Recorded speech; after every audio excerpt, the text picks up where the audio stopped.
नमस्कार। आज फिर हम एक बार फिर से बंगाल को लेकर के आप सबके सामने प्रस्तुत हुए हैं। तो आज जिस टॉपिक को लेकर के हम आए हैं वो टॉपिक है मीर कासिम।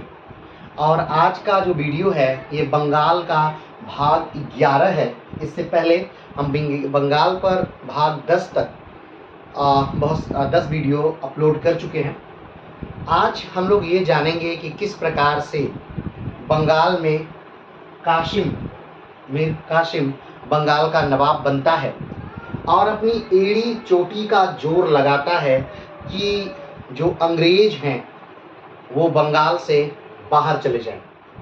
लेकिन जैसा कि आप जानते हैं कि अंग्रेज़ों ने अपने आप को पूरी तरह से बंगाल में बैठा दिया था और मीर जाफ़र ने अंग्रेज़ों को वो शह दी या यूँ कहें तो वो साथ दिया ताकि अंग्रेज़ सिराजुद्दौला को हरा सके। तो आज हम इसी मीर कासिम के बारे में बात करेंगे। और मीर कासिम जो हैं ये बंगाल के में 1760 से लेकर के 1763 तक रहे। लेकिन आज हम बंगाल को एकदम शुरू से शुरू नहीं करेंगे। जैसे हर वीडियो में हम बंगाल में एकदम शुरू से लेकर के अंत तक वीडियो तक को लाते हैं, लेकिन आज हम प्लासी के युद्ध से बंगाल को शुरू करेंगे ताकि हम बंगाल को बहुत बेहतर तरीके से समझ सकें। और प्लासी से पहले का अगर आपको जानना है तो आप बाकी के वीडियो बंगाल पर जो अपलोड है उसे आप देख सकते हैं। तो चलिए पहले ये जान लेते हैं कि मीर कासिम जो हैं ये किसके बाद रहे। तो आप जानते हैं कि एक समय था जब बंगाल स्वतंत्र हुआ और बंगाल को स्वतंत्र करने में मुर्शीद कुली खान का बहुत ही योगदान था। मुर्शीद कुली खान 1717 से लेकर के 1727 तक बंगाल में शासन करते हैं। 1727 में मुर्शीद कुली खान की मृत्यु के बाद मुर्शीद कुली खान के दामाद शुजाउद्दीन नवाब बनते हैं और शुजाउद्दीन 1727 से लेकर के 1739 तक बंगाल में शासन करते हैं। शुजाउद्दीन की मृत्यु के बाद शुजाउद्दीन के जो पुत्र हैं सरफराज खान वो बंगाल में शासन करते हैं और सरफराज का खान का समय रहता है 1739 से लेकर के 1740 तक सरफराज खान बंगाल में शासन करते हैं। लेकिन सरफराज खान ये कहा जा सकता है कि उतने योग्य नहीं थे। प्रशासनिक चीज़ों की उन्हें समझ नहीं थी, इसलिए उनके जो सलाहकार थे वही पूरे शासन को चला रहे थे। और अलीवर्दी खान के जो भाई थे उन्होंने अलीवर्दी खान के साथ मिल करके और सरफराज खान को गद्दी से हटा दिया। 1740 में गिरिया का युद्ध होता है और गिरिया के युद्ध के बाद अलीवर्दी खान सरफराज खान को मार करके गद्दी पर बैठ जाते हैं। अलीवर्दी खान एक योग्य शासक है जिसका शासनकाल 1740 से लेकर 1756 तक है। लेकिन अलीवर्दी खान की मृत्यु के बाद उसका कोई पुत्र नहीं है जो राजा बन सके, इसलिए उसने अपने पुत्र को बंगाल का नवाब घोषित कर दिया। तो अलीवर्दी खान की मृत्यु के बाद उसकी पुत्री का पुत्र जिसका नाम सिराजुद्दौला है वो बंगाल का नवाब बनता है। और सिराजुद्दौला के समय ही एक बहुत सारी घटनाएं एक के बाद एक बहुत सारी घटनाएं घटित होती हैं। और उन घटनाओं में जो सबसे महत्वपूर्ण घटना है सिराजुद्दौला के समय वो है प्लासी का युद्ध। प्लासी के युद्ध को अगर हम समझें तो प्लासी का युद्ध जो था वो अंग्रेजों का भारत में पहला चरण था। प्लासी के युद्ध से पहले अंग्रेज भारत में मात्र एक व्यापारी थे जो नवाब से परमिशन ले रहे हैं, राजा से परमिशन ले रहे हैं, चुंगी दे रहे हैं, कर दे रहे हैं और बंगाल में सामान का व्यापार कर रहे हैं। लेकिन प्लासी के युद्ध के बाद जब अंग्रेजों ने धीरे धीरे अपनी सत्ता को भारत में मजबूत किया या यूं कहें तो बंगाल में मजबूत किया और कलकत्ता को जीता और उसके बाद सिराजुद्दौला के लगभग सारे सहयोगियों को, योग्य व्यक्तियों को अपनी तरफ मिलाया और फिर 1757 का युद्ध होता है, जिसे प्लासी के युद्ध के नाम से जानते हैं। प्लासी का युद्ध मुख्यतः अगर देखा जाए तो कोई रणबांकुरा युद्ध नहीं था, यानी कोई ऐसा युद्ध नहीं था जिसमें कि दोनों सेनाएं बहुत भीषण युद्ध की, ऐसा कुछ नहीं था। कारण इसका ये था कि अंग्रेजों ने सिराजुद्दौला के लगभग सारे सहयोगियों को, उसके सेनापतियों को आपस में मिला लिया था।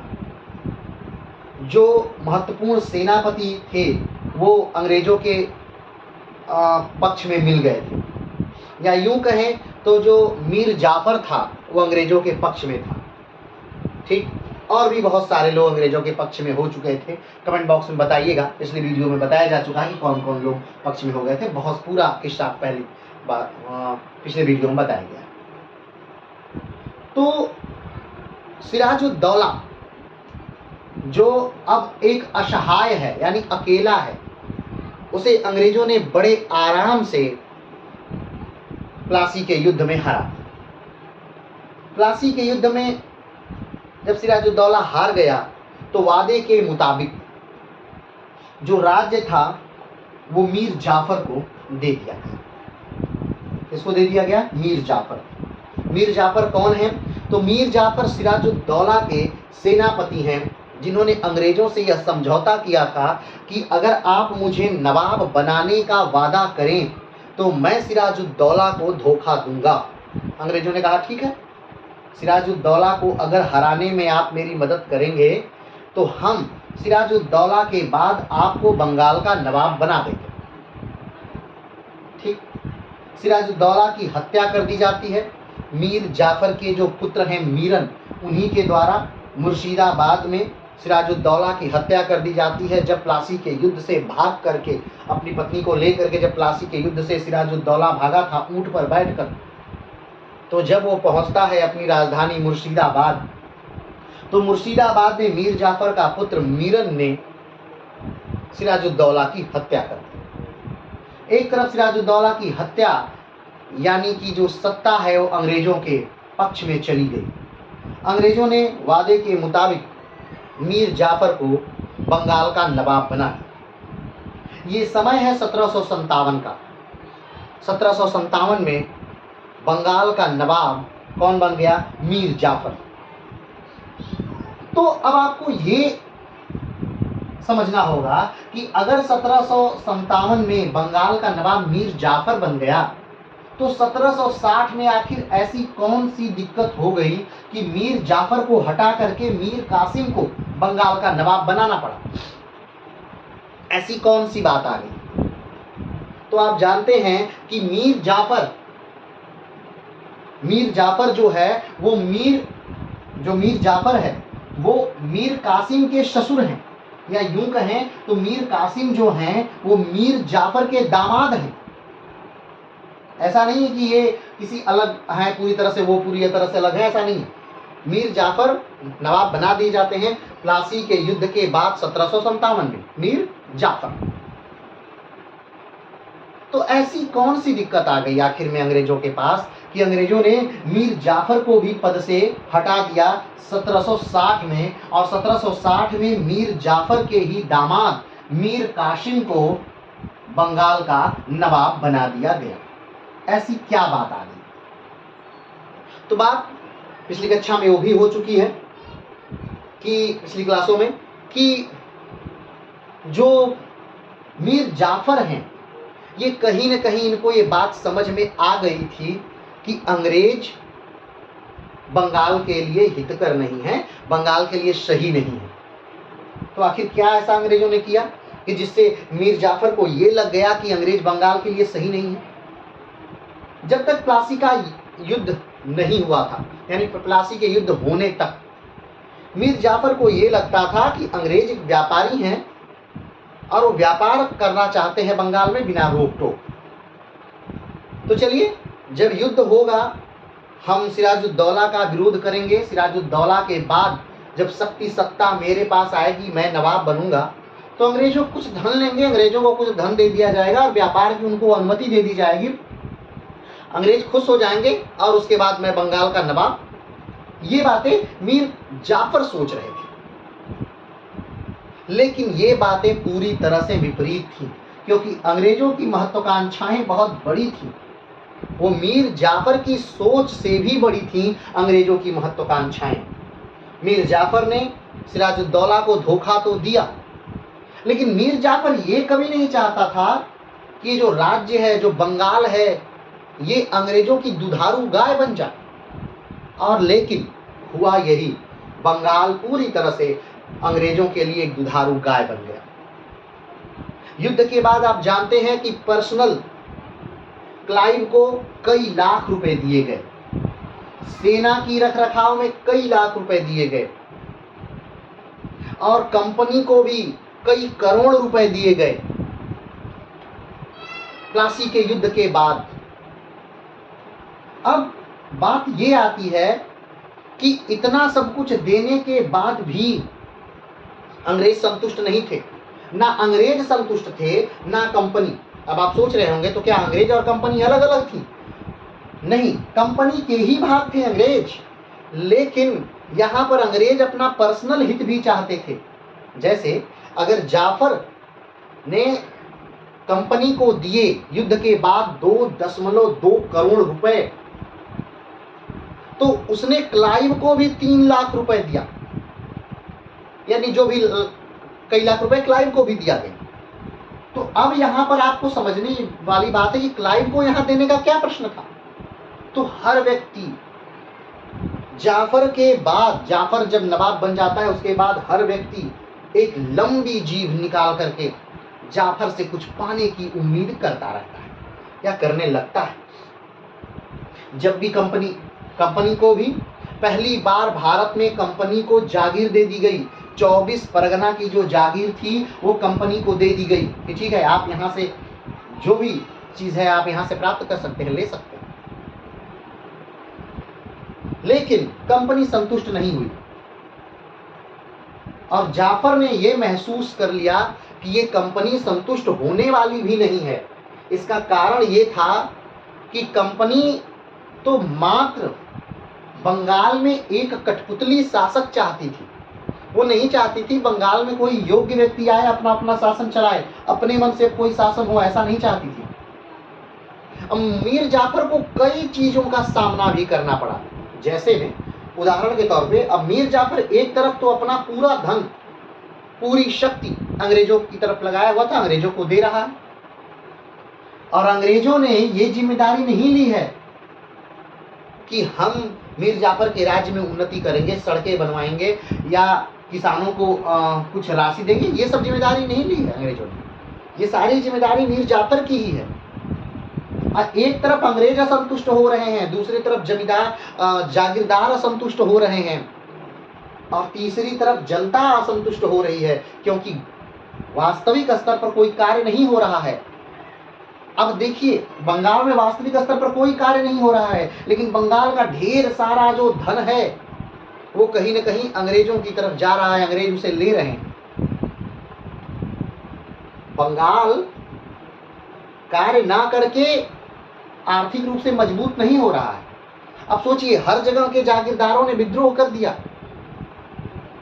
और मीर जाफर के पास इतनी शक्ति नहीं है कि वो उस विद्रोहों को दबा सके, तो उसे फिर से वाटसन और क्लाइव का सहारा लेना पड़ता है और सहारा लेकर दबाता है।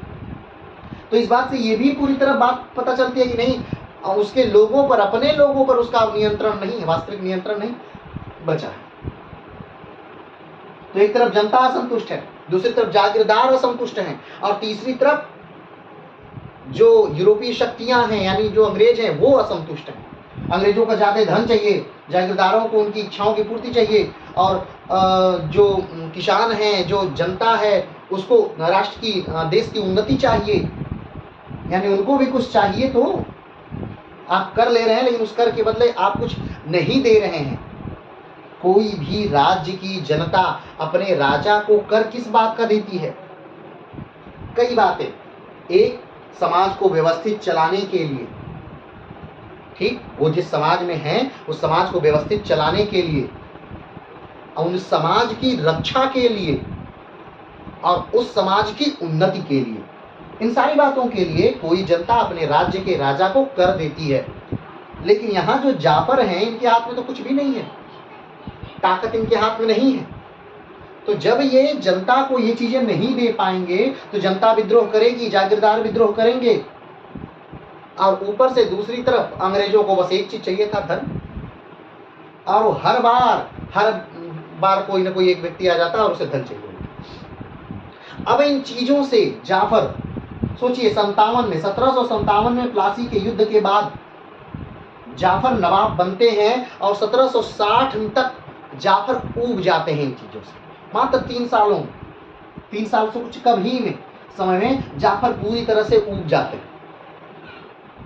अब आखिर में जाफर को समझ में नहीं आता है कि इन अंग्रेजों को हम कैसे ठीक करें, आखिर हम क्या करें कि ये अंग्रेज मेरे राज्य से निकल जाए, यानी कि बंगाल से निकल जाए। बंगाल से निकालना मुश्किल है, हमने पहले बताया था आपको कि बंगाल में जितना व्यापार एशिया में हो रहा है, पूरा एशिया क्षेत्र में, उसका 60% व्यापार मात्र बंगाल से होता है। हमने ये भी बताया था कि बंगाल विश्व की सबसे उपजाऊ भूमि है उस समय, सबसे बड़ी अर्थव्यवस्था है उस समय, सबसे बड़ी ताकत है उस समय, सबसे ज्यादा अमीर लोग बंगाल में रह रहे हैं। हमने ये भी बताया था कि अगर फ्रांसीसी पहले बंगाल पर कब्जा कर लेते या डुप्ले पहले बंगाल पर कब्जा कर लेता तो ये देश अंग्रेजों के कब्जे में नहीं रहता बल्कि फ्रांसीसियों के कब्जे में रहता। प्लासी के युद्ध के बाद जो कंपनी मात्र एक व्यापारिक कंपनी थी, वो कंपनी राजनैतिक बन गई। प्लासी के युद्ध से पहले जो ये कंपनी अपने देश से धन लाकर यहाँ व्यापार करती थी, वो कंपनी अब इसी देश से धन लेकर इसी देश में व्यापार करने लगी। अब ये सारी दिक्कतें जाफर को कहीं ना कहीं फेस करनी पड़ी। अब जाफर इसका हल ढूंढ रहे हैं और हल ढूंढते हुए जाफर कहां पहुंच रहे हैं? डचों के पास।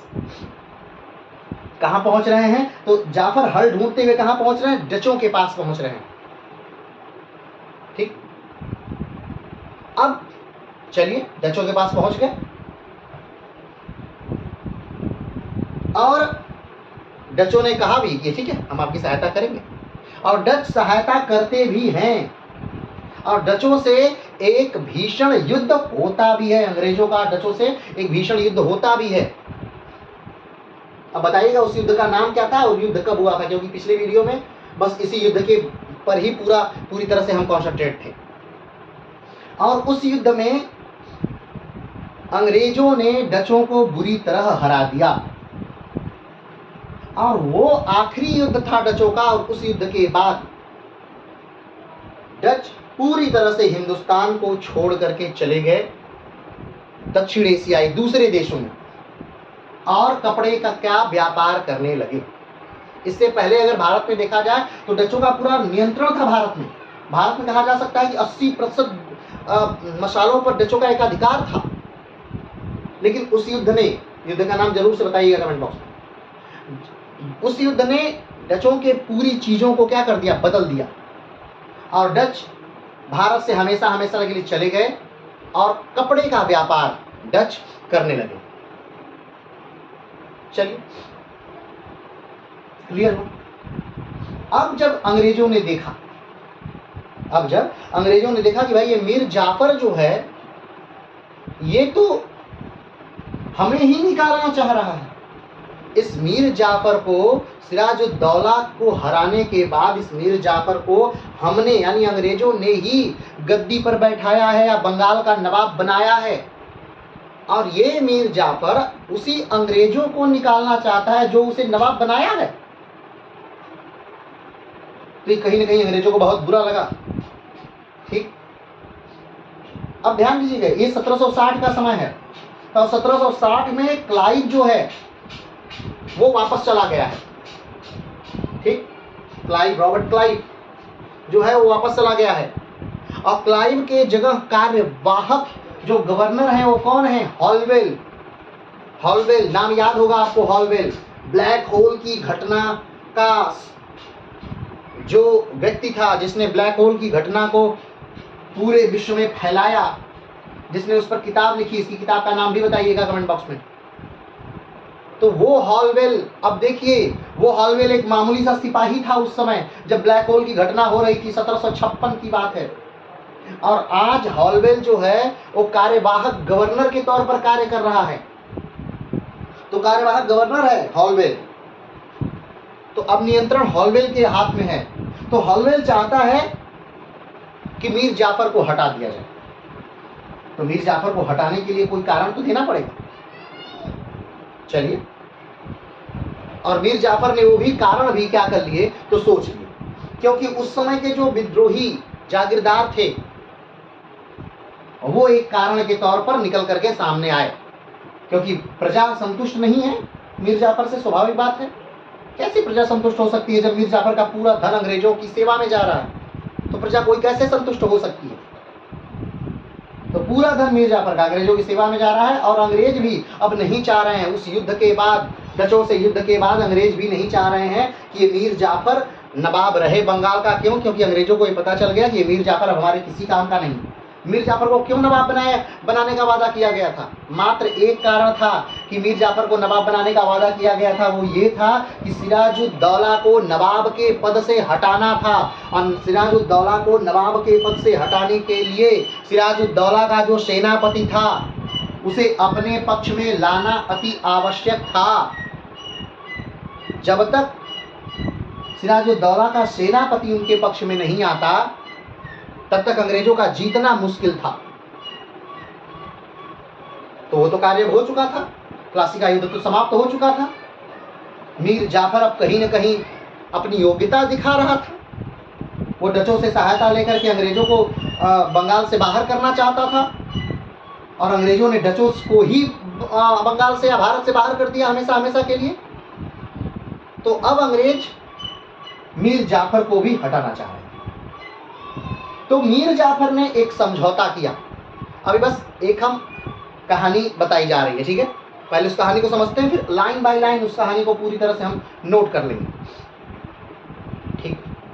अब अंग्रेजों ने मीर जाफर को हटाने के लिए एक तरीका सोचा। अंग्रेजों ने मीर जाफर के जो दामाद हैं, कौन? मीर कासिम, उनको अपने पक्ष में किया और उनको आगे, ठीक है, हम आपको क्या कर देंगे, मीर जाफर के बाद बंगाल का नवाब बना देंगे, बस आप हमारी बातों को मानिएगा और कुछ जो भूमि है वो हमें हमेशा के लिए दे दीजिएगा। तो एक समझौता होता है, लिखित समझौता होता है मीर कासिम और अंग्रेजों के बीच, और अंग्रेज मीर जाफर को सत्ता से हटा देते हैं। ध्यान रखिएगा, ये मीर जाफर फिर से नवाब बनेगा। क्यों? क्योंकि ये जो मीर कासिम है ये मीर जाफर से ज्यादा योग्य है। अब आप कहेंगे कि जब मीर कासिम मीर जाफर से ज्यादा योग्य है और बंगाल का नवाब बन गया है तो इसे हटाया क्यों जाएगा? हमने पहले ही कहा, अंग्रेजों को यहाँ योग्य व्यक्ति नहीं चाहिए, अंग्रेजों को मात्र एक कठपुतली चाहिए। एक ऐसी कठपुतली अंग्रेजों को चाहिए जो कि अंग्रेजों के इशारे पर कार्य कर सके, अंग्रेजों पर के कहने पर भौंके, अंग्रेजों के कहने पर काटे, अंग्रेजों के कहने पे हर वो कार्य करे जो अंग्रेज चाहते थे। तो उन्हें योग्य व्यक्ति से यहाँ क्या मतलब? लेकिन मीर कासिम क्या है? एक योग्य व्यक्ति है। मीर कासिम नवाब बनते ही बहुत सारे ऐसे कार्य करता है जो कि अंग्रेजों को पसंद नहीं आता है, ठीक? और मीर कासिम ने कहीं न कहीं एक खुली चुनौती दे दी अंग्रेजों को कि आइए युद्ध हो जाए। और वो खुली चुनौती क्या थी? पटना हत्याकांड। क्योंकि पटना हत्याकांड आज हम पढ़ेंगे नहीं, पटना हत्याकांड हम कल की वीडियो में पढ़ेंगे, लेकिन फिर भी उसे जान लीजिए। तो जो मीर कासिम है उन्होंने पटना हत्याकांड को अंजाम दिया, और पटना हत्याकांड जो है वो कहीं न कहीं एक खुली चुनौती थी अंग्रेजों को कि आइए युद्ध का बिगुल अब बज गया है और मीर कासिम तैयार है, और अंग्रेज आक्रमण कर देते हैं। मीर कासिम भाग जाते हैं और सीधे अवध के नवाब के पास पहुंचते हैं। ठीक। मीर कासिम अवध के नवाब को मनाते हैं, कई महीने वहीं अवध में पड़े रहते हैं। अवध के नवाब को किस लिए मनाते हैं? अवध के नवाब को इसलिए मनाते हैं कि भाई साहब चलिए इन अंग्रेजों से लड़िए, ये धीरे धीरे बहुत ताकतवर हो गए हैं। तो सिर्फ अवध के नवाब को ही नहीं मना रहे हैं, वो अवध के नवाब के साथ साथ दिल्ली सल्तनत के जो बादशाह हैं, जो मुगलिया सल्तनत के बादशाह हैं, शाह आलम, ठीक, उनको भी मना रहे हैं। तो अब देखिए तीन, अब आप कहेंगे शाह आलम का, तो शाह आलम वहीं पर है। दिल्ली में राजनीतिक षड्यंत्र चल रहे हैं, उससे निपटने के लिए, बचने के लिए शाह आलम अवध में आकर के टिके हुए। तो अवध के नवाब, दिल्ली के बादशाह या भारत के बादशाह शाह आलम द्वितीय और मीर कासिम, ये त्रिगुट बनता है। तीन लोगों का एक क्या बनता है? गुट बनता है। और ये तीनों मिलकर के अंग्रेजों से लोहा लेने के लिए बक्सर के मैदान में एकत्रित होते हैं। वो समय है 1764 का। लेकिन वो शायद भारत का दुर्भाग्य ही रहा होगा कि बक्सर का युद्ध जो है वो इनकी संयुक्त सेनाएं हार जाती हैं। वो इसलिए नहीं हार जाती हैं कि इनकी सेना कम थी, नहीं, इनकी सेना बहुत ज्यादा थी, सोच से ज्यादा थी, और अंग्रेजों की सेना सोच से ज्यादा कम थी। जब हम बक्सर के युद्ध के बारे में बात करेंगे तो उस पर आएंगे, लेकिन अभी बस एक संक्षिप्त की बता रहे हैं। इनकी सेना सोच से कहीं ज्यादा थी और अंग्रेजों की सेना सोच से कहीं कम थी। लेकिन इन तीनों की सेनाएं आपसी तालमेल का, इन तीनों की सेनाओं में आपसी तालमेल का अभाव था, जिसके अनुशासन का अभाव था, बात मानने का अभाव था। तीनों में हमेशा तीनों सोच रहे थे कि मैं फ्रंट पे जाकर अपनी सेना लेकर क्यों लड़ूं, मैं आगे होकर अपनी सेना लेकर क्यों लड़ूं। एक समय ऐसा भी था कि मीर कासिम पीछे हैं, अवध के नवाब कह रहे हैं कि भाई लड़ाई तुम्हारी है, हम लड़ने के लिए आए और तुम पीछे हो। तो तब जाकर कहीं आगे आते हैं, युद्ध होता है और बक्सर का युद्ध, ये तीनों की संयुक्त सेना हार जाती है और अंग्रेज बक्सर का युद्ध जीत जाते हैं। और बक्सर का युद्ध ही यूं कहें तो वो आखिरी कील थी एक तरह से। आखिरी कील का मतलब, ये इसकी तुलना आप कर सकते हैं खानवा के युद्ध से। बक्सर के युद्ध की तुलना आप कर सकते हैं खानवा के युद्ध से। कैसे? पानीपत के युद्ध में बाबर ने मात्र मुगल वंश की नींव डाली थी। पानीपत के प्रथम युद्ध में बाबर ने मात्र मुगल वंश की नींव डाली थी। लेकिन खानवा का युद्ध जो राणा सांगा के साथ बाबर का था, वो युद्ध तय करता कि बाबर भारत में रहेगा कि नहीं रहेगा। क्योंकि अगर खानवा का युद्ध बाबर हार जाता तो दिल्ली पर बाबर का कब्जा नहीं रहता, दिल्ली पर राणा सांगा का कब्जा हो जाता। लेकिन खानवा के युद्ध में बाबर की जीत ने ये बता दिया कि बाबर अब भारत में ही रहेगा। उसी प्रकार बक्सर के युद्ध ने ये बता दिया कि जो अंग्रेज हैं ये बंगाल में ही रहेंगे या भारत में ही रहेंगे। अगर बक्सर का युद्ध अंग्रेज हार जाते, इन तीनों की संयुक्त सेनाएं युद्ध जीत जाती, तो अंग्रेजों को भारत छोड़कर जाना ही पड़ता। लेकिन इतिहास को कुछ और ही मंजूर था और इन तीनों की संयुक्त सेनाएं, या यूं कहें तो मीर कासिम हार जाते हैं, बक्सर का युद्ध हार जाते हैं और अंग्रेज जीत जाते हैं। और अब अंग्रेजों को बंगाल के साथ साथ, देखिए इस व्यक्ति ने, मीर कासिम ने, बंगाल तो अंग्रेजों के हाथ से जा ही रहा था, अवध पे अंग्रेजों की भी दृष्टि ही नहीं थी, लेकिन इस आदमी ने बंगाल तो दे ही दिया अंग्रेजों को, अवध भी दे दिया और साथ में दिल्ली भी दे दिया। यानी एक साथ भारत के का पूरा जो उपजाऊ क्षेत्र है, दिल्ली से लेकर के बंगाल तक, वो पूरा क्षेत्र अंग्रेजों के कब्जे में एक युद्ध से मात्र आ गए। ठीक, चल, तो अंग्रेजों का किस प्रकार से प्रवेश होता है, प्लासी के युद्ध के बाद अंग्रेजों का कैसे वर्चस्व बढ़ रहा है। अंग्रेजों ने मीर जाफर को बना दिया नवाब और मीर जाफर को फिर नवाब पद से 1760 में हटा दिया और 1760 में मीर जाफर को हटा करके मीर कासिम को उन्होंने क्या बनाया, नवाब बनाया। तो चलिए आज शुरू करते हैं मीर कासिम को, जिनका शासनकाल 1760 से लेकर के 1763 तक रहा। लेकिन मीर कासिम कई वीडियो में चलेंगे, मीर कासिम आज तो चलेंगे ही, मीर कासिम फिर चलेंगे पटना कांड में, और मीर कासिम हो सकता है एक वीडियो मीर कासिम पर और आए, बक्सर के युद्ध की। ठीक, तो चलिए कहीं ना कहीं मीर कासिम जो है वो मीर जाफर से ज्यादा योग्य हैं, और राजा बने, नवाब बनते ही इन्होंने तुरंत सारे डिसीजन लिए। तो आइए शुरू करते हैं। पहला पॉइंट है, अंग्रेजों ने जब देखा कि मीर जाफर इसके लिए घातक है, तब अंग्रेजों ने मीर जाफर को हटाकर मीर कासिम को बंगाल का नवाब बना दिया। मीर कासिम मीर जाफर का दामाद था। अंग्रेजों ने जब देखा, अब आप कहेंगे कि अंग्रेजों ने कैसे देखा कि मीर जाफर जो है वो इनके काम का नहीं है, या मीर जाफर इनके लिए घातक है। तो हमने बताया कि मीर जाफर जो है वो डचों से मिल जा रहे हैं, मीर जाफर डचों से मिल जा रहे हैं, और डचों से मिल करके वो अंग्रेजों को बंगाल से बाहर करना चाह रहे हैं। और ये बात अंग्रेजों को पता चल गई। तो अंग्रेजों को लगता है कि भाई आज मान लीजिए हम डचों से जीत गए, करते कल ये पुर्तगालियों से मिल जाए, और पुर्तगालियों से मिलकर फिर हमें बाहर करना चाहे, तो क्यों नहीं ऐसा किया जाए कि इस मीर जाफर को ही क्या कर दिया जाए, हटा दिया जाए। अंग्रेजों ने वही किया, मीर जाफर को 1760 में मीर जाफर को क्या कर दिया, हटा दिया। 1760 में क्या कर दिया, मीर जाफर को हटा दिया गया। ठीक, और मीर जाफर के ही दामाद, मीर जाफर के दामाद मीर कासिम को बंगाल का नवाब बना दिया गया।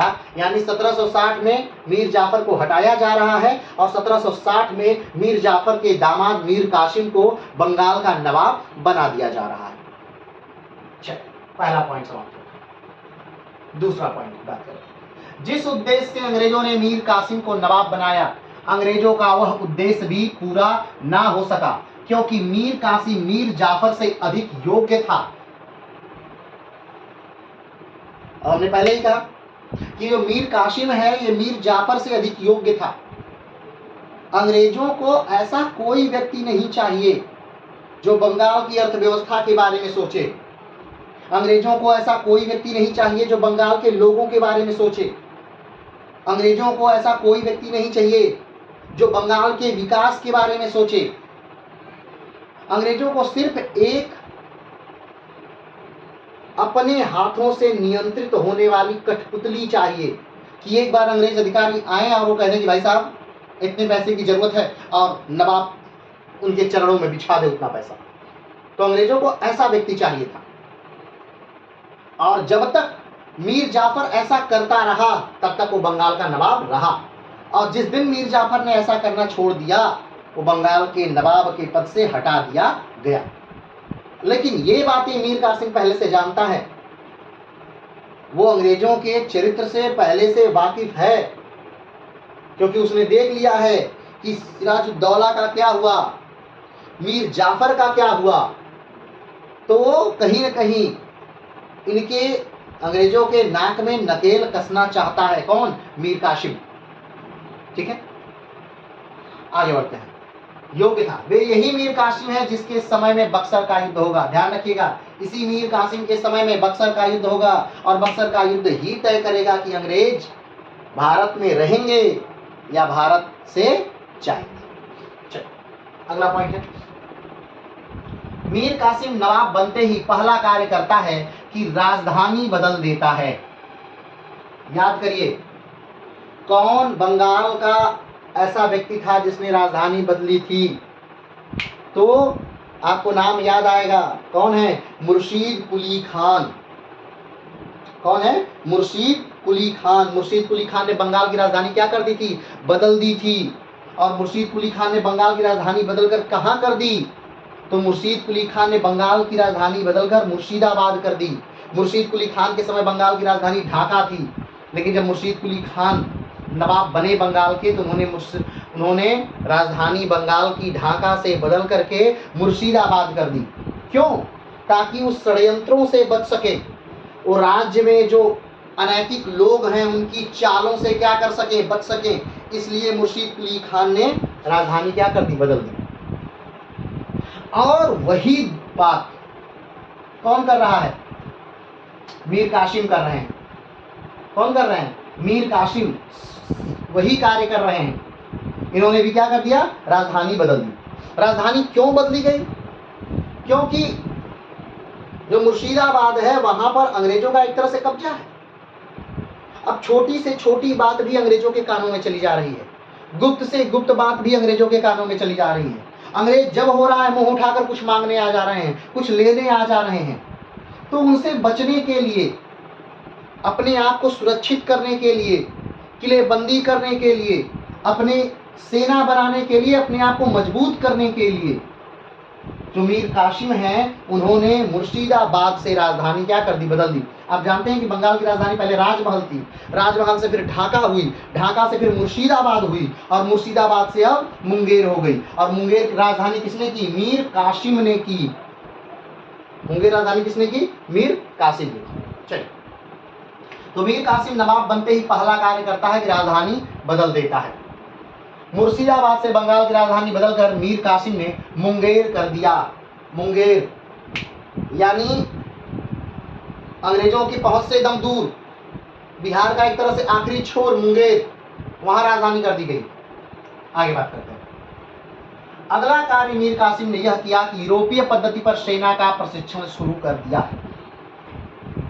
देखिए, अब तक जो प्रशिक्षण थे यूरोपीय तर्ज पर, आप देखेंगे सुनेंगे कि अब ये शब्द, यूरोपीय तर्ज वाला शब्द बार बार प्रयोग होगा। क्यों?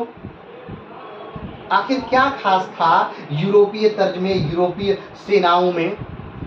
वो मूल चीज बस इतनी थी यूरोपीय तर्ज पर सेनाओं को तैयार करने का मतलब कि यूरोपीय सेनाएं जो थी अनुशासित थी, वो ज्यादा बेहतरीन ढंग से आदेश को मानती थी।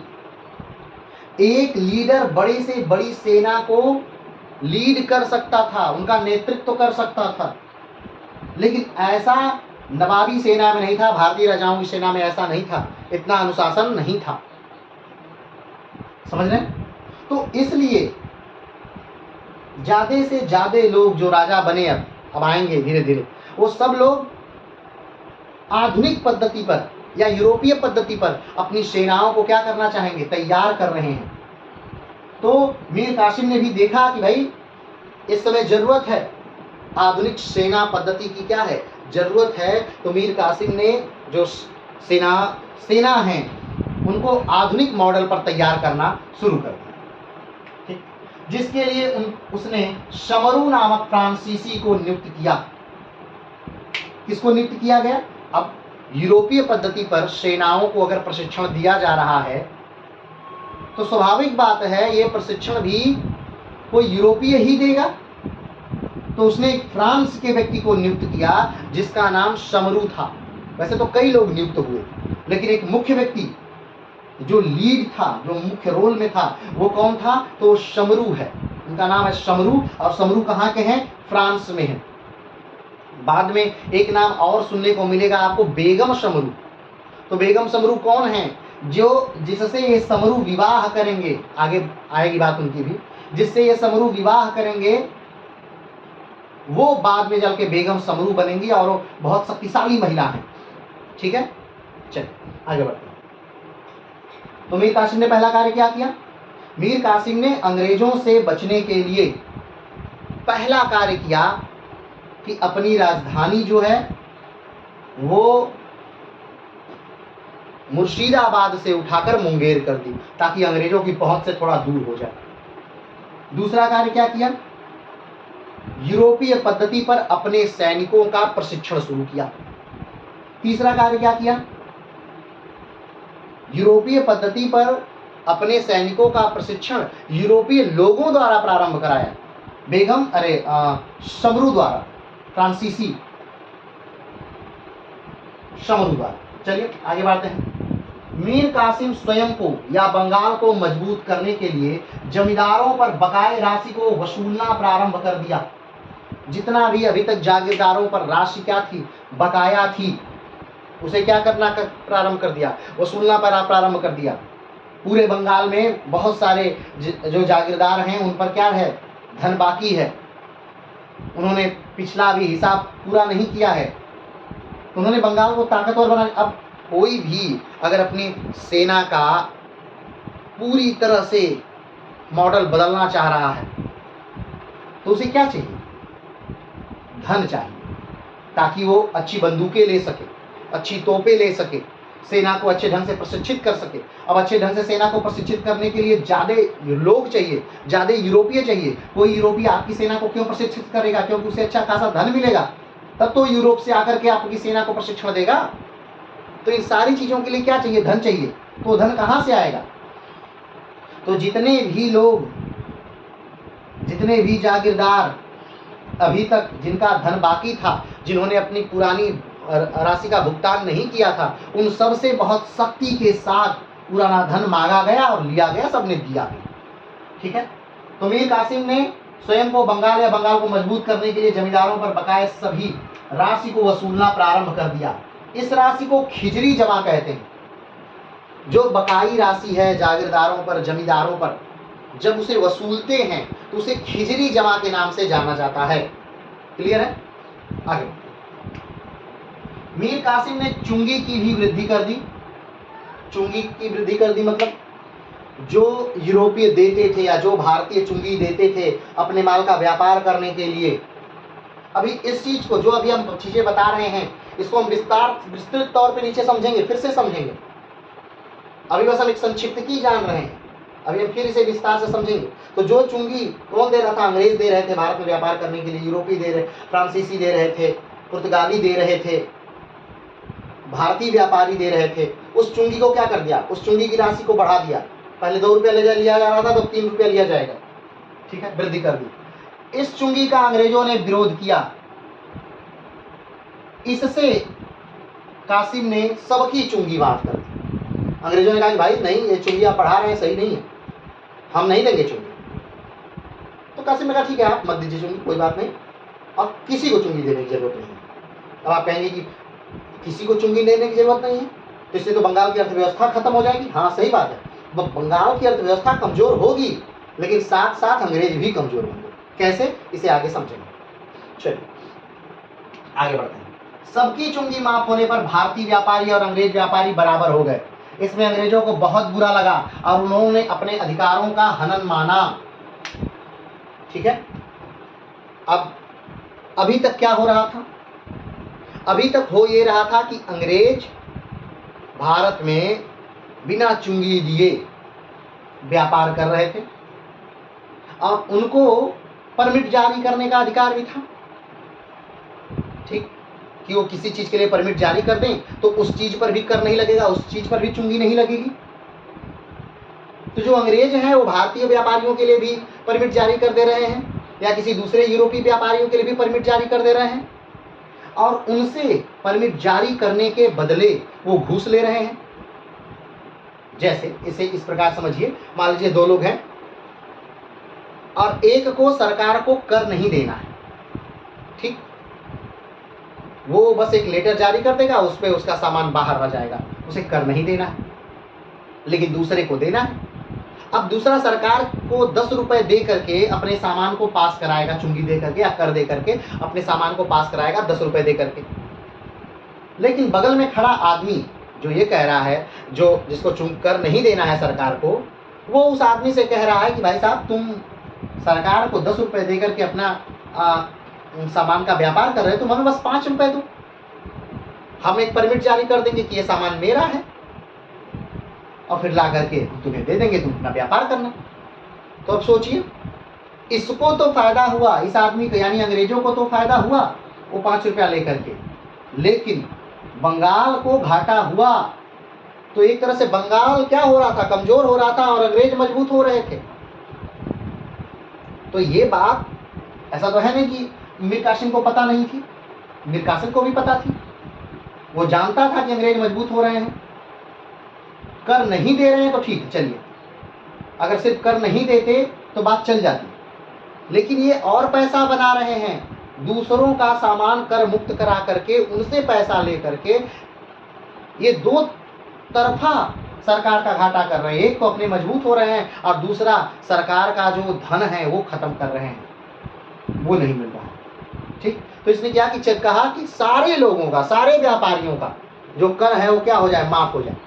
अब सारे व्यापारियों का जब कर माफ हो गया तो अब सारे व्यापारी एक जैसे हो गए। अब अंग्रेज भी एक जैसे हो गए, फ्रांसीसी भी एक जैसे हो गए, पुर्तगाली भी एक जैसे हो गए और भारतीय व्यापारी भी एक जैसे हो गए।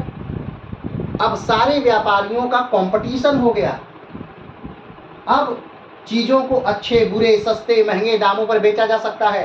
अब कंपटीशन असली हुआ है। अब जब ये कंपटीशन हुआ तो ये कंपटीशन अंग्रेज को बहुत बुरा लगा। अब तक अंग्रेजों का कोई पहली बात तो कंपटीशन नहीं था और दूसरी बात उनको धन मिल रहा था, वो दूसरों के लिए परमिट जारी कर रहे थे और दूसरे इनको धन दे रहे थे। तो ये बात अंग्रेजों को बहुत बुरी लगी। उन्हें लगा कि उनकी नैतिकता का हनन हुआ है, उनके अधिकार का हनन हुआ है। दूसरे के देश में इनका हनन हो रहा था अंग्रेजों का, तो इन्हें बुरा लगा। अंग्रेजों का क्या लगा, बुरा लगा। तो ये बुरी जो बातें लगी ये भी युद्ध का क्या कारण थी, एक कारण थी। अब अंग्रेजों को लगा कि अब मीर कासिम को हटाना चाहिए। मीर कासिम बहुत बेकार आदमी हो गया अब तो अंग्रेजों के लिए, सबसे बुरा आदमी मीर कासिम हो गया। क्यों? क्योंकि ये योग्य हो गया और जो योग्य होगा अंग्रेजों के लिए, अंग्रेजों के हित के लिए फायदेमंद नहीं हो सकता। चलिए आगे बढ़ते हैं। क्योंकि परमिट सिस्टम से अंग्रेज अपने परमिट को किसी दूसरे को बेचकर अंग्रेज दोहरा लाभ कमा रहे थे और इसके खत्म होने से वे घबरा गए। बात हो गई ये बात। चलिए आगे बढ़ते हैं।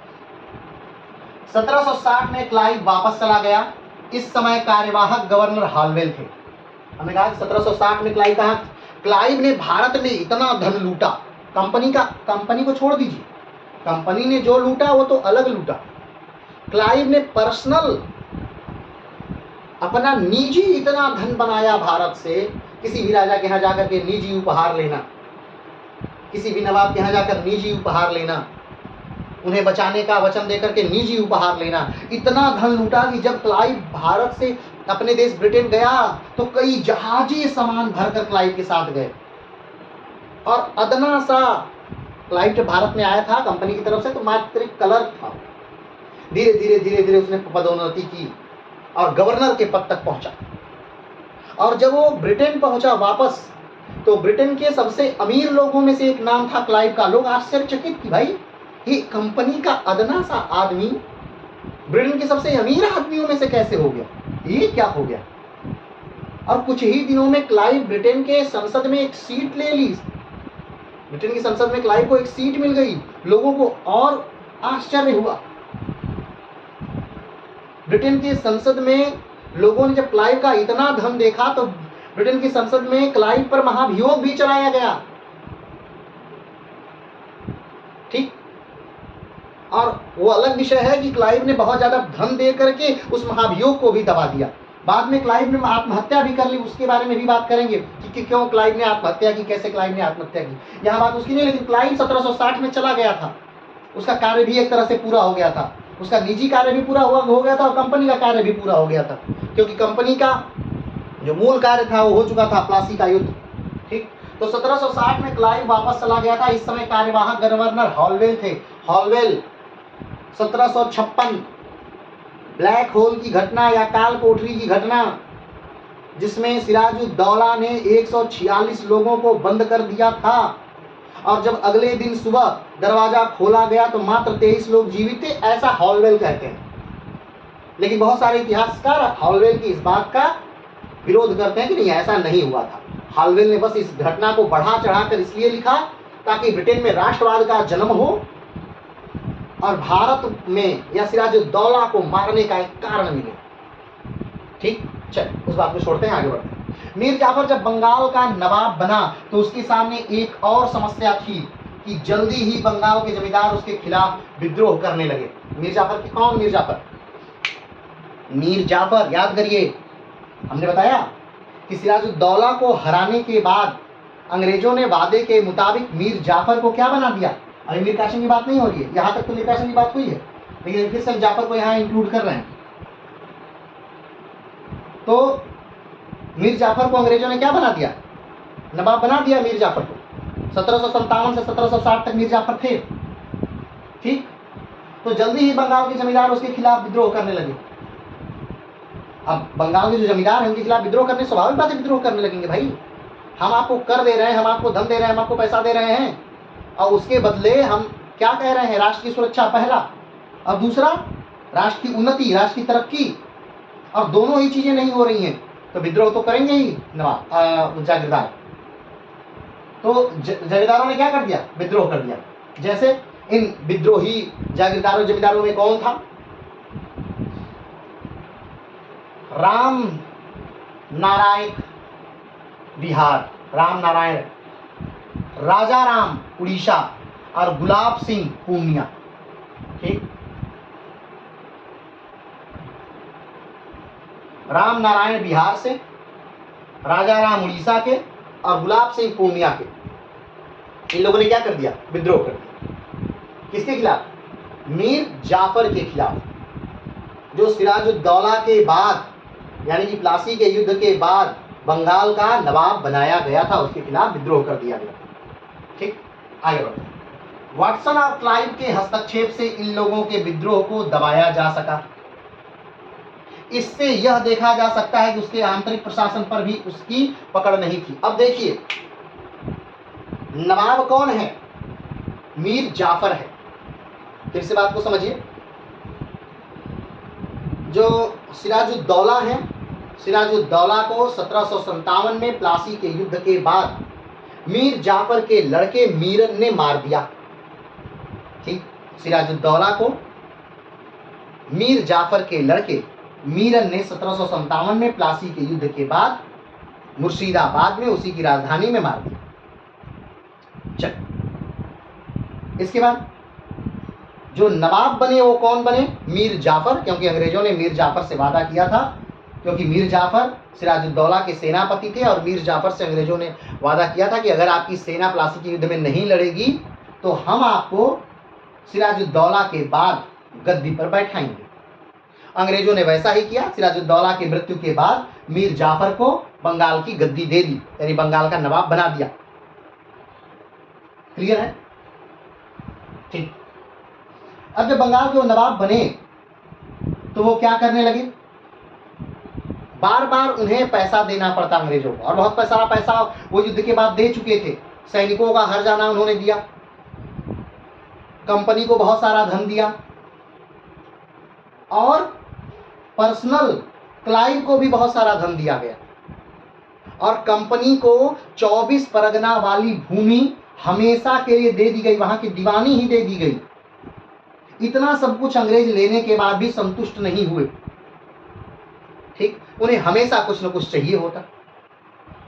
ठीक है, अब जो मीर जाफर हैं, इनके व्यवहार से ये जो जागीरदार हैं, चाहे राम नारायण हो बिहार के, चाहे राजा राम हो उड़ीसा के, चाहे गुलाब सिंह हो पूर्णिया के, ये लोगों ने विद्रोह कर दिया। इन लोगों ने क्या कर दिया? विद्रोह कर दिया। अभी ध्यान रखिएगा, अभी क्लाइव यहीं पर है, अभी 60 से पहले की घटना है जब ये लोग विद्रोह कर रहे हैं। 1760 से पहले घटना अभी घट रही है।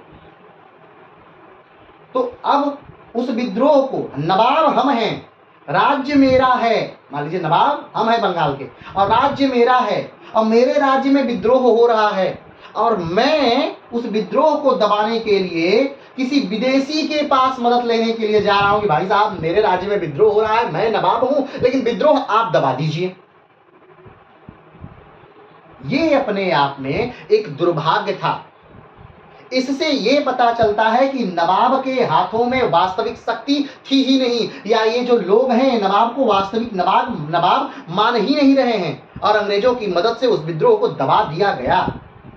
लेकिन क्या इससे ये साबित नहीं होता है कि ये नवाब रहने के योग्य नहीं है?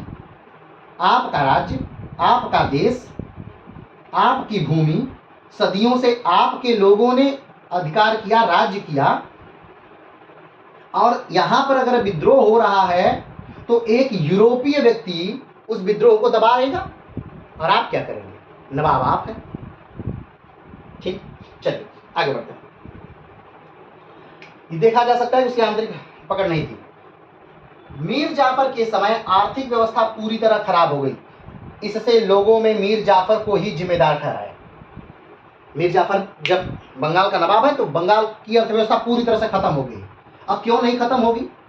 बार बार आपके कोष में जितना धन है आप अंग्रेजों को देते जा रहे हैं, देते जा रहे हैं, देते जा रहे हैं, अंग्रेज लेते जा रहे हैं। और ये देखिए ना, सारी घटना जो भी सब कुछ हो रहा है बस एक घटना की वजह से, प्लासी के युद्ध के। अगर प्लासी के युद्ध में मीर जाफर ने अपनी कौशल का प्रयोग किया होता, अपनी युद्ध क्षमता का, नेतृत्व क्षमता का प्रभाव दिखाया होता और सिराजुद्दौला के साथ मिलकर के लड़े होते, तो नवाब की जीत हुई होती यूरोपीय कंपनियों पर या अंग्रेजों पर, और ये नौबत आती ही नहीं। हाँ, हो सकता है भाई आप नवाब नहीं बन पाते, वैसे भी आप नवाब रहे ही कितना, 57 से 60 तक, या 60 के बाद आप फिर एक बार बना दिए गए, लेकिन नवाब आप रहे ही कितना। और जो ये भूमि आज तक आपको याद कर रही है वो किस रूप में आपको याद कर रही है? हाँ, ये बात है कि आप जीवित हैं अभी तक, आप लोगों की जहन में है, मीर जाफर जहन में है, लेकिन रूप क्या है, किस रूप में आप जीवित हैं, ये भी तो जानने वाली बात है। चलिए आगे बढ़ते हैं। मीर जाफर को जिम्मेदार ठहराया। स्वाभाविक बात है, मीर जाफर को ही जिम्मेदार ठहराएगा, क्योंकि लोगों से क्या मतलब कि आप किसको कितना धन दे रहे हैं। आप अंग्रेजों को दे रहे हैं तो ये आपकी जिम्मेदारी है ना कि आप अंग्रेजों को क्यों दे रहे हैं। अगली बात करते हैं। हॉलवेल को लगा कि इस पूरी खराब होती अर्थव्यवस्था का जिम्मेदार मीर जाफर को ठहरा दिया जाए। और हॉलवेल कौन है? जब रॉबर्ट क्लाइव भारत से चले जा रहे हैं, ठीक है, जब क्लाइव भारत से चले जा रहे हैं तो एक गैप बना है, क्योंकि अभी कोई नया गवर्नर आया नहीं है बंगाल का। अब जब तक कोई नया गवर्नर नहीं आ जाता है तब तक जो हॉलवेल हैं इनको कार्यवाहक गवर्नर क्या कर दिया गया, बना दिया गया, कार्यवाहक गवर्नर। अब सोचिए उस समय 1756 में ये हॉलवेल एक निम्न पद पे हैं, और देखिए कैसे उन्नति करके ये कार्यवाहक गवर्नर पद तक आ गए हैं, कैसे क्लाइव उन्नति करके क्लर्क से गवर्नर पद तक आ गया है। ये लोग अपनी योग्यता से ही आए, इसमें कोई शक नहीं। स्वाभाविक बात है, कंपनी ने इनकी योग्यता देखा होगा, इनको योग्य देखा होगा, तभी तो आज भी कंपनी में जो निम्न पद से लेकर के एक उच्च पद तक जाते हैं, तो स्वाभाविक बात है उनमें कुछ न कुछ कंपनी ने योग्यता देखा है, तभी तो ऐसा उन्हें पद की उन्नति देते हैं। चलिए, तो हॉलवेल क्या है, उस समय गवर्नर है, कार्यवाहक गवर्नर है, तो क्या हुआ, गवर्नर ही है।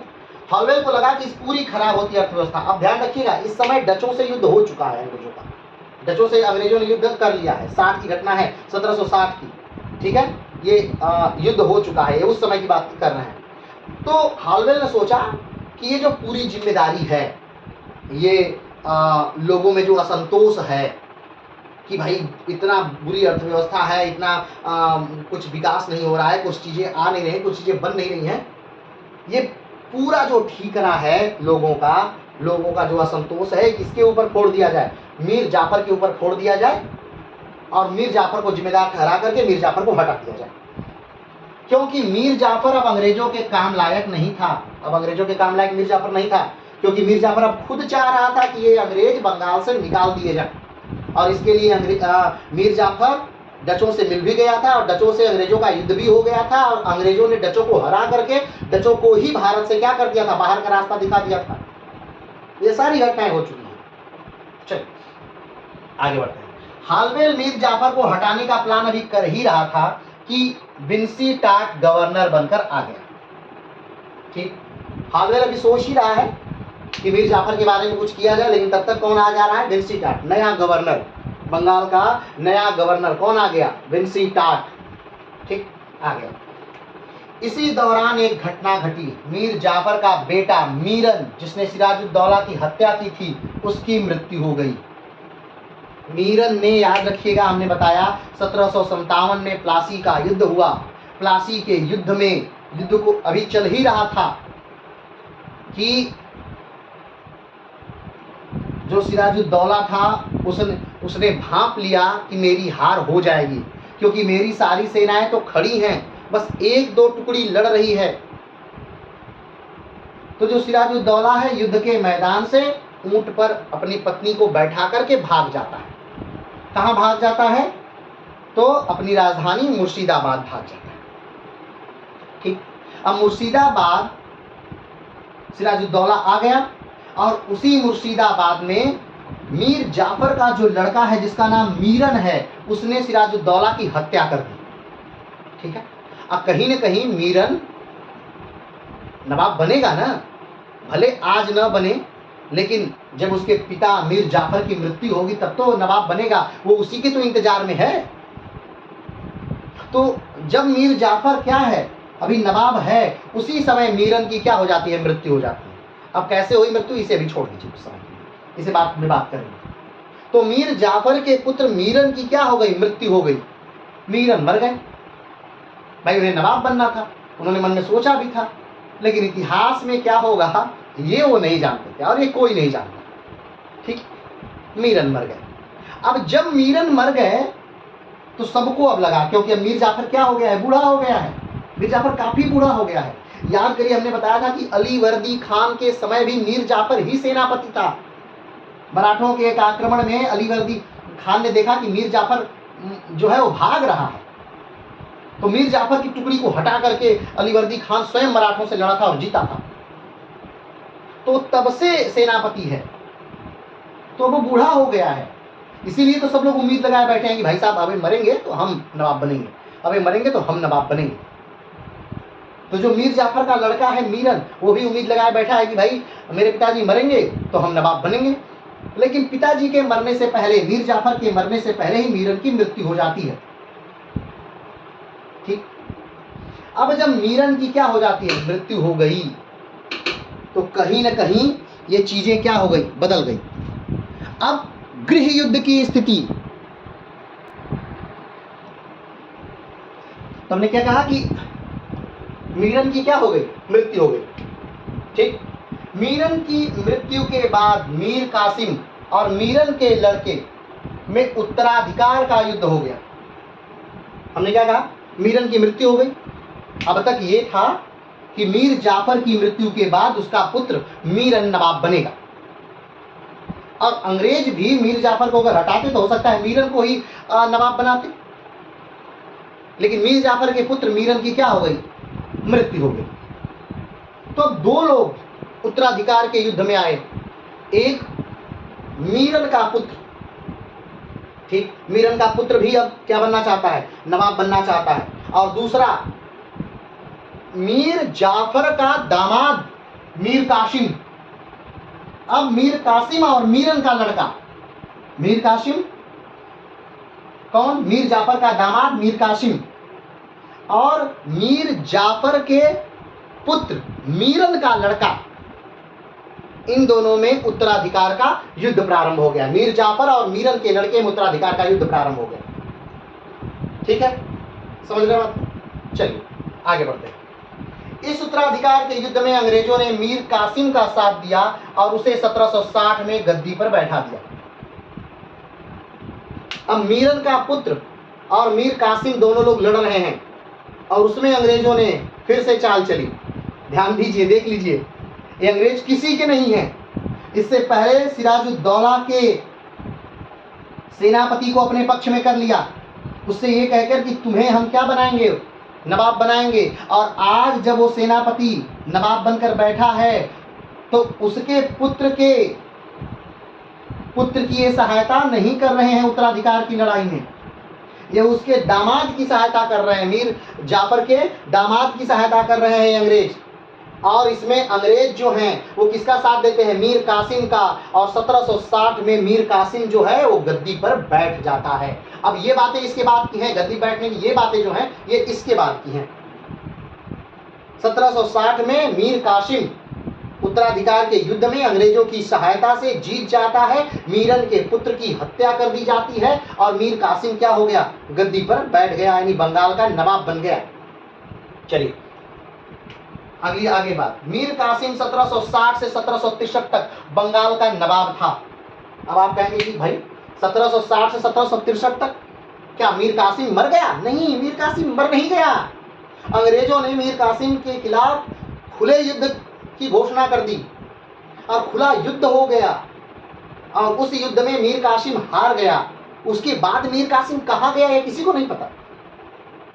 बक्सर के युद्ध के बाद मीर कासिम का क्या हुआ, ये किसी को ये बात पता नहीं चली, क्योंकि बक्सर के युद्ध के बाद मीर कासिम कहीं भाग गया, कहीं लुप्त हो गया। अवध के नवाब पकड़ लिए गए, उनके साथ इलाहाबाद की संधि हुई। दिल्ली के बादशाह पकड़ लिए गए, उनके साथ इलाहाबाद की संधि हुई। लेकिन मीर कासिम कहाँ विलुप्त हुआ बक्सर के युद्ध के बाद, पता नहीं चला। कुछ लोग कहते हैं कि उसी बंगाल में वो भिखारी का जीवन जीता रहा, भीख मांगता रहा। तो कुछ लोग कहे कि नहीं, वो नेपाल भाग गया। कुछ लोगों ने कहा कि क्या हुआ क्या नहीं हुआ, जो भी हुआ हो उसके साथ, ये किसी को नहीं पता। इतिहासकारों को तो नहीं ही पता कि बक्सर के युद्ध के बाद इस मीर कासिम का क्या हुआ, क्योंकि 1760 से 1763 तक मीर कासिम एक योग्य नवाब की तरह बंगाल में शासन करता है, अंग्रेजों के खिलाफ एक मोर्चेबंदी करता है, अंग्रेजों से एक युद्ध लड़ता है। लेकिन उस युद्ध के बाद मीर कासिम का क्या हुआ ये नहीं पता चला। चलिए अभी हम वहां नहीं जाएंगे, आएंगे इस पे भी, लेकिन बक्सर के युद्ध के बाद आएंगे, इस पे बात करेंगे कि आखिर मीर कासिम का क्या हुआ। चलिए, तो मीर कासिम 1760 से 1763 तक बंगाल का नवाब था। ठीक, 27 सितंबर 1760 में मीर कासिम और अंग्रेजों में समझौता होता है, जिसके तहत मीर कासिम को बंगाल का नवाब बनाया गया। अंग्रेजों ने मीरन के पुत्र का साथ नहीं दिया गृह युद्ध की लड़ाई में। ठीक, किसका साथ दिया? मीर कासिम का साथ दिया। मीर कासिम बंगाल के नवाब बन गए। तो अंग्रेजों ने ऐसे ही नहीं कि बंगाल का नवाब बना दिया, भाई मीर जाफर की तरह बंगाल का नवाब हम तो आपको बना देंगे, नहीं, अंग्रेजों ने ऐसा नहीं किया। अंग्रेजों ने मीर कासिम के साथ एक बाकायदे संधि पर सिग्नेचर किया। एक संधि हुई अंग्रेजों और मीर कासिम के बीच। कब हुई थी संधि? तो 27 सितंबर 1760 में अंग्रेजों और मीर कासिम के बीच एक संधि हुई। अब क्या संधि हुई, संधि में क्या क्या कहा गया, आइए इन सारी बातों को, संधि की बातों को हम क्या करते हैं, जानते हैं। संधि की पहली बात, अंग्रेजों ने इस संधि के तहत कुछ क्षेत्रों की मांग की। अंग्रेजों ने क्या कहा? अंग्रेजों ने कहा कि देखिए भाई मीर कासिम जी, हम आपको नवाब बनाएंगे, लेकिन हमारी कुछ शर्तें हैं। अगर आप उन्हें मानते हैं, अगर हाँ कहते हैं तो ठीक है, हम आपको नवाब बनाएंगे, और नहीं तो फिर हम मीरन का जो पुत्र है उसको नवाब बना देंगे। तो मीर कासिम ने कहा कि नहीं नहीं, आप कहिए, हम आपकी सारी बातें मानेंगे। तो जो अंग्रेजों की पहली शर्त थी वो क्या थी कि जो वर्धमान वाला इलाका है, जो चटगांव वाला इलाका है, जो मिदनापुर वाला इलाका है, ये अस्थायी रूप से अंग्रेजों को दे दिया जाए, हमेशा हमेशा के लिए। संधि की पहली शर्त 27 सितंबर 1760 में मीर कासिम और अंग्रेजों के मध्य एक संधि होती है। ये संधि इसलिए होती है क्योंकि मीर कासिम को अंग्रेज बंगाल का नवाब बना रहे हैं, और बंगाल का नवाब मीर कासिम को अंग्रेज तभी बनाएंगे जब मीर कासिम अंग्रेजों की सारी बातें मानेगा। और कौन कौन सी बातें माननी है वो इस संधि में लिखी गई हैं। तो पहली संधि की पहली बात कि वर्धमान, चटगांव और मिदनापुर ये अंग्रेजों को दे दिया जाएगा जब मीर कासिम नवाब बनेंगे। इससे पहले याद होगा 24 परगना दिया गया था मीर जाफर द्वारा। ठीक, दूसरा, इन सब इलाकों को देने के पहले के बदले मीर कासिम ने अंग्रेजों से बंगाल की नवाबी मांग ली। कासिम ने कहा कि ठीक है, हम आपको ये तीनों दे देंगे इलाका, लेकिन भाई पहले हमें बंगाल का नवाब तो बना दीजिए, बंगाल का नवाब हमें बना दीजिए, आप ये इलाका ले लीजिए। आगे इस संधि में यह भी तय हुआ कि जरूरत पड़ने पर अंग्रेज बंगाल को सैन्य सहयोग देंगे। मीर कासिम ने कहा कि भाई साहब, बंगाल को तो आप लोगों ने बहुत बारीकी से चूस लिया है, बंगाल का सारा धन तो अंग्रेजों ने ही ले लिया है, अब बंगाल तो बहुत कमजोर हो गया है। अब बंगाल पर अगर कोई आक्रमण करता है, बंगाल पर कोई बाह्य आक्रमण होता है, तो बंगाल बचेगा कैसे? उसके पास तो इतनी शक्ति ही नहीं है, उसके पास तो इतनी क्षमता ही नहीं है, सैन्य है, सेना है ही नहीं। तो अंग्रेजों ने कहा कि ठीक है, बंगाल पर अगर कोई इस समय बाहरी शक्ति आक्रमण करती है, अब बंगाल को किसी बाहरी शक्ति से बचाना हो तो अंग्रेज उसे बचाएंगे। ठीक, अगला, संधि में यह भी कहा था कि अंग्रेज बंगाल के आंतरिक मामलों में हस्तक्षेप नहीं करेंगे। मीर कासिम ने क्या कहा कि भाई साहब देखिए, हम अपने घर में क्या कर रहे हैं या बंगाल के आंतरिक मामलों में क्या कर रहे हैं, इस बात से अंग्रेजों को कोई मतलब नहीं होना चाहिए, और अंग्रेज बंगाल के आंतरिक मामलों में हस्तक्षेप नहीं करेंगे। अंग्रेजों ने कहा कि ठीक है, हम बंगाल के आंतरिक मामलों में हस्तक्षेप नहीं करेंगे। तो अब देख लीजिए, क्या क्या शर्तें थी? 27 सितंबर 1760 में अंग्रेज और मीर कासिम के बीच समझौता होता है और उस समझौते के अंतर्गत ये कहा जाता है कि मीर कासिम को बंगाल का नवाब तभी बनाया जाएगा जब वर्धमान, चटगांव और मिदनापुर वो अंग्रेजों को देता है। ठीक है, और बहुत सारी बातें इसमें संधि में थी। चलिए आगे बढ़ते हैं। नवाब बनने के बाद कासिम द्वारा किया गया कार्य। अब फाइनली मीर कासिम, ठीक, मीर जाफर के बाद बंगाल का क्या बन गया? नवाब बन गया। ठीक, अब मीर कासिम मीर जाफर के बाद बंगाल का नवाब तो बन गया, लेकिन ऐसा नहीं है कि बंगाल उसे बहुत अच्छी स्थिति में मिला है। नहीं, बंगाल कासिम को अच्छी स्थिति में एकदम नहीं मिला है, बहुत बुरी स्थिति में बंगाल कासिम को मिला है। तो उस बंगाल को सही भी तो करना है, उस बंगाल को आखिर में कैसे सही करेगा? तो बहुत सारी चीजें मीर कासिम लागू करता है। आइए उन चीजों पर विस्तार से बात करते हैं। पहली चीज, सेना का पुनर्गठन। बंगाल की जो सेना थी उसको फिर से क्या करता है मीर कासिम? संगठित करता है। दूसरा, सैन्य प्रशिक्षण हेतु यूरोपियन की नियुक्ति। सेना को प्रशिक्षण देने के लिए, सेना को तैयार करने के लिए फ्रांसीसी यूरोपियों की, यानी यूरोपीय तर्ज पर सेना बनाने के लिए यूरोपियों की क्या की गई? नियुक्ति की गई कि हमारे सैनिकों को प्रशिक्षण कौन देगा? यूरोपीय देंगे। ठीक है, आगे बढ़ते हैं। आधुनिक तोपों को रखना। इससे पहले पुरानी मॉडल की तोपें हैं जिनका वजन बहुत ज्यादा है, भार बहुत ज्यादा है, उसे एक जगह से दूसरी जगह ले जाना बहुत कठिन है और उसकी जो प्रहार करने की क्षमता है वो बहुत नजदीक तक है, बहुत कम तक है। आधुनिक तोपें हल्की थीं, ले जाना लाना आसान था और उनकी मारक क्षमता दूर तक है। तो आधुनिक तोपों का वो रखना। अगला, राजधानी बदलकर मुंगेर कर देना। अगला क्या किया? मीर कासिम ने अपनी राजधानी क्या कर दी?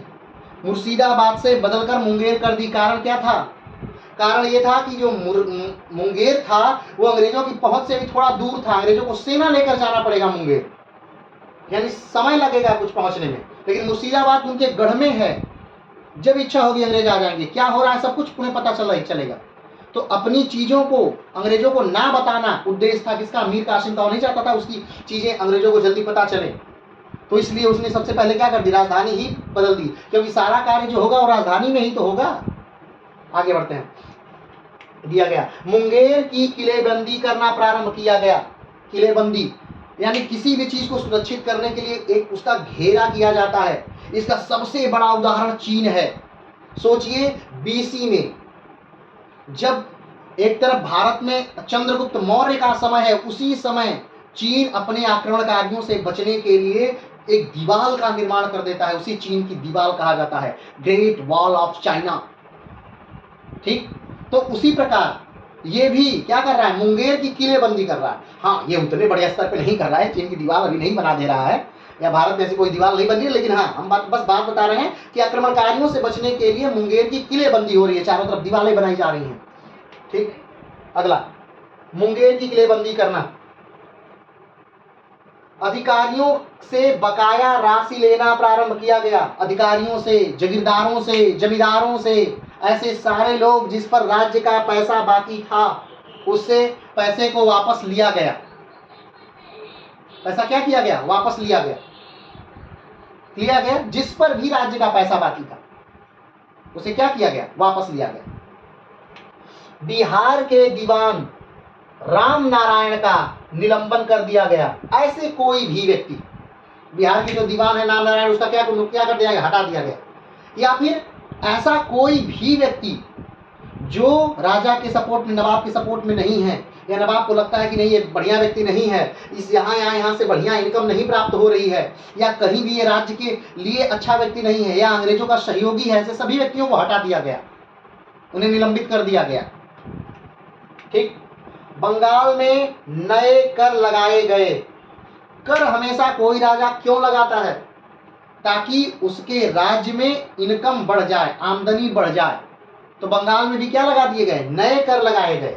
ताकि बंगाल की अर्थव्यवस्था जब मजबूत होगी तभी तो हम यूरोप से प्रशिक्षकों को भी बुला सकेंगे, तभी तो हम अपनी बंदूकों को आधुनिक कर सकेंगे, तभी हम अपनी तोपों को आधुनिक कर सकेंगे, सैनिकों को अस्त्र शस्त्र ढाल वस्त्र दे पाएंगे और सैनिकों को उनकी सैलरी सही समय पर दे पाएंगे। क्योंकि कोई भी राज्य ताकतवर तभी होता है जब उसके सैनिक संतुष्ट होते हैं, और सैनिक संतुष्ट तभी होते हैं जब सैनिकों का वेतन होता है वो हर महीने मिलता रहता है, तब सैनिक संतुष्ट रहते हैं, सैनिक बेहतर ढंग से लड़ते हैं। क्योंकि सारा राज्य का दारोमदार कहीं न कहीं सैनिकों पर होता है। तो बंगाल में नए कर लगाए गए राज्य की इस आर्थिक स्थिति को मजबूत करने के लिए। बंगाल के पुराने करों को बढ़ाया गया। बंगाल में नए कर तो लगाए गए, लेकिन जो पुराने कर थे उनको बढ़ा दिया गया कि अब कर बढ़ेगा। क्योंकि राज्य में क्या है, घाटा है, अर्थव्यवस्था राज्य की क्या, आज भी आप देखते होंगे कर लगे हैं। जो भी सरकारी इनकम प्राप्त व्यक्ति है, ठीक है, अगर उसकी आमदनी 1 लाख से ज्यादा है तो उसे 30% कर देना होता है। 30%, यानी 1 लाख अगर वो पा रहा है, 1 लाख कुछ पा रहा है तो उसे लगभग 30,000 क्या करना होगा, सरकार को दे देना होगा। ठीक है, चलिए उसे छोड़ दीजिए, यहाँ आते हैं। करों को बढ़ाया गया, दस्तखत का विरोध करना प्रारंभ किया गया। मीर कासिम ने क्या किया, अंग्रेज इससे पहले क्या कर रहे थे, दस्तखत जारी कर रहे थे, यानी एक परमिट जारी कर दे रहे थे सामान का, किसी का भी सामान हो, अंग्रेज कह देते थे मेरा सामान है और उससे कुछ पैसा ले लेते थे। तो मीर कासिम ने इसका क्या किया, विरोध किया कि भाई ये सही बात नहीं है, आप अपना पर फ्री कर लीजिए वो सही है, लेकिन आप दूसरे का को भी फ्री कर रहे हैं, ये सही नहीं है। और धीरे धीरे कासिम को लगा कि नहीं, ये बात ही सही नहीं है कि आप पर कर नहीं लगना चाहिए। कासिम ने कहा कि नहीं, अंग्रेजों पर भी कर लगना चाहिए, अंग्रेजों पर भी क्या लगना चाहिए, कर लगना चाहिए। किसने कहा, मीर कासिम ने कहा, प्रारंभ किया गया। अगला, कासिम ने सारा व्यापारियों से चुंगी कर समाप्त कर दिया। ठीक है, चलिए इस बात को थोड़ा अभी रहने देते हैं, दूसरी बात को समझकर तब इसको बात समझते हैं। अब ध्यान दीजिए, मीर कासिम ने क्या किया, मीर कासिम ने देखा कि अंग्रेज अपना पूरा व्यापार निःशुल्क कर ले रहे हैं। ठीक, अब ये बात कहीं ना कहीं मीर कासिम को बुरी लग रही थी।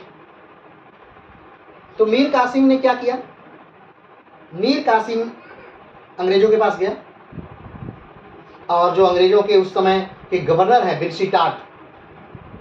बेंसीटाट से मीर कासिम ने बात की। और बात करके सबसे पहली बात क्या निकली, सबसे पहली बात ये निकली कि आप भी कर देंगे। मीर कासिम ने क्या कहा कि आप भी, अंग्रेज भी कर देंगे। ये बात किसने कहा, मीर कासिम ने कहा कि अंग्रेज भी क्या देंगे, कर देंगे। नहीं ज्यादा तो 9% क्या देंगे, 9% अंग्रेज कर देंगे। ये बातें किससे हो रही हैं, बेंसीटाट, गवर्नर, बंगाल के गवर्नर बेंसीटाट से बात हो रही है कि चलिए अंग्रेज ठीक है, ज्यादा हम नहीं कह रहे हैं, लेकिन 9% क्या देंगे, कर देंगे। ठीक है, तो जो बेंसीटाट हैं उनसे मीर कासिम मिलते हैं, कहते हैं ठीक है आप ज्यादा कर मत दीजिएगा, लेकिन 9% क्या करिए, कर दीजिए।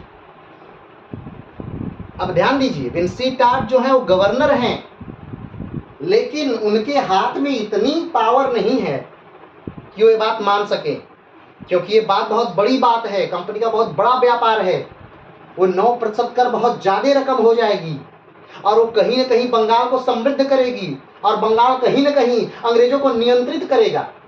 तो बेंसीटाट ने कहा कि ठीक है, कुछ समय हमें दीजिए, हम ये बात अपने उच्चाधिकारियों को पहुंचाएंगे और फिर उसके बाद हम आपको बता पाएंगे कि हम आपको कर देंगे कि नहीं देंगे। ठीक, अब जब ये बात बेंसीटाट अपने उच्चाधिकारियों के पास ले गए कि भाई जो मीर कासिम है, जिनको हमने बंगाल का नवाब बनाया है मीर जाफर के बाद, वो कह रहे हैं कि कंपनी कुछ धन दे, यानी कुछ कर दे, 9% ही कर दे। अब जब ये बात कंपनी के उच्चाधिकारियों को पता चली तो वो एकदम नाराज हो गए। उन्होंने कहा कि इस मीर कासिम को हमने नवाब बनाया और ये अब कंपनी को बताएगा कि कंपनी को कर देना है, इस बात को पूरी तरह से नकारिए। और कंपनी ने पूरी तरह से इस बात को नकार दिया कि नहीं, कंपनी कोई भी कर मीर कासिम को या बंगाल में नहीं पे करेगी, कंपनी निःशुल्क व्यापार करेगी। अब इस बात पर मीर कासिम तो कुछ कर नहीं सकते थे। अभी मीर कासिम के पास इतनी ताकत तो है नहीं कि मीर कासिम इस बात से नाराज हो जाए और मीर कासिम अपनी सेना लेकर अंग्रेजों पर आक्रमण कर दे। इतनी ताकत तो भी है नहीं मीर कासिम के पास। तब मीर कासिम ने क्या किया? मीर कासिम ने एक बड़ा बेहतरीन दिमाग लगाया। उन्होंने कहा कि ठीक है, चलिए, अंग्रेजों को ने अगर कर देने से मना किया है, बहुत बढ़िया, आप कर मत दीजिए। ठीक। मीर कासिम ने कहा कि जितने भी व्यापारी हैं, जितने भी लोग भारत में, बंगाल में व्यापार कर रहे हैं, सारे व्यापारी निःशुल्क व्यापार कर सकते हैं, किसी को एक पैसा भी बंगाल में व्यापार करने के लिए नहीं देना है। अब ये बात जब लागू हो गई कि किसी व्यापारी को पैसा देना ही नहीं है, तो सोचिए, जो अंग्रेजों को बहुत सारा धन मिल जा रहा था व्यापारियों के पास से, क्योंकि व्यापारी अपना भी माल कर मुक्त कराने के लिए अंग्रेजों से कहते थे कि कह दीजिए भाई साहब कि ये आप ही का माल है, ये आप ही का सामान है, और इसके लिए भी दस्तखत जारी कर दीजिए, और हमारी तरफ से 5,000 रुपये ले लीजिए। वहां हम 8,000 देते, आपको 5,000 दे रहे हैं। तो इस प्रकार से अंग्रेजों को फायदा हो रहा था। लेकिन अगर सारे व्यापारी जब कर मुक्त हो गए, किसी को चुंगी जब नहीं देनी है, तब अंग्रेजों का जो ये इनकम था ये बंद हो गया। तो अंग्रेजों का एक तरफ से धन का इनकम बंद हो गया, और दूसरी तरफ से अंग्रेजों के जो प्रतिद्वंदी थे वो नए नए प्रतिद्वंदी उभरने लगे। अब उनका कंपटीशन मार्केट में होगा। अब तक कोई कंपटीशन नहीं था, क्योंकि अंग्रेज चुंगी मुक्त थे, कर मुक्त थे, तो उनका कंपटीटर नहीं थे, उनका कंपटीशन नहीं हो रहा था। लेकिन अब कंपटीशन होने लगा, और अब जब कंपटीशन होने लगा तो अंग्रेज घबराने लगे। उनका एक तो इनकम बंद हो गया, और दूसरी तरफ से कंपटीशन होने लगा, यानी उधर से भी इनकम कम हो रहा था, तो अंग्रेज घबरा गए। अब अंग्रेजों ने कहा कि नहीं नहीं नहीं, इस मीर कासिम को हटाओ, ये मीर कासिम हमारे किसी लायक नहीं है, मीर कासिम को क्या करो, हटाओ। तो विंसीटाट और कासिम के बीच हुई संधि को मुंगेर की संधि के नाम से जानते हैं। जो विंसीटाट और इनके बीच, मीर कासिम के बीच संधि हुई थी, कब हुई थी? ठीक है, जो अभी इस संधि के बारे में हम कल पढ़ेंगे। ठीक है, अगली वीडियो में पढ़ेंगे इस मुंगेर की संधि के बारे में, जो 1762 में ये संधि, 1762 में, ठीक है, जो 1762 में संधि हुई है, मुंगेर की संधि जो 1762 में हो रही है, किसके बीच? मीर कासिम और अंग्रेजों के बीच, विंसीटाट के बीच, जो 1762 में संधि हो रही है, इसे मुंगेर की संधि के नाम से जाना जाता है। और इसमें बहुत सारी चीजें लागू की गई, इसको बाद में देखेंगे, लेकिन अभी बस आज के में इतना ही। आप देख लेते हैं अगला क्या है। चूंकि समाप्त कर दिया, कासिम ने विंसीटाट से व्यापार के बारे में चर्चा की। इसने कहा कि भले ही आप चुंगी कम दें, लेकिन आपको भी देना होगा। कासिम ने चुंगी की यह राशि 9% रखा, लेकिन विंसीटाट ने इस पर कोई निर्णय नहीं ले सका, कोई निर्णय नहीं लिया। इसलिए उन्होंने यह मामला कलकत्ता काउंसिल के सामने रखा। कलकत्ता काउंसिल ने इस संधि को की शर्तों को नामंजूर कर दिया। इसी से गुस्सा होकर कासिम ने जितने व्यापारी थे सबको कर मुक्त या चुंगी मुक्त कर दिया। ठीक है, और इस चीज से अंग्रेज बहुत क्या हो गए, नाराज हो गए, और वो अब मीर कासिम को हटाना चाह रहे हैं।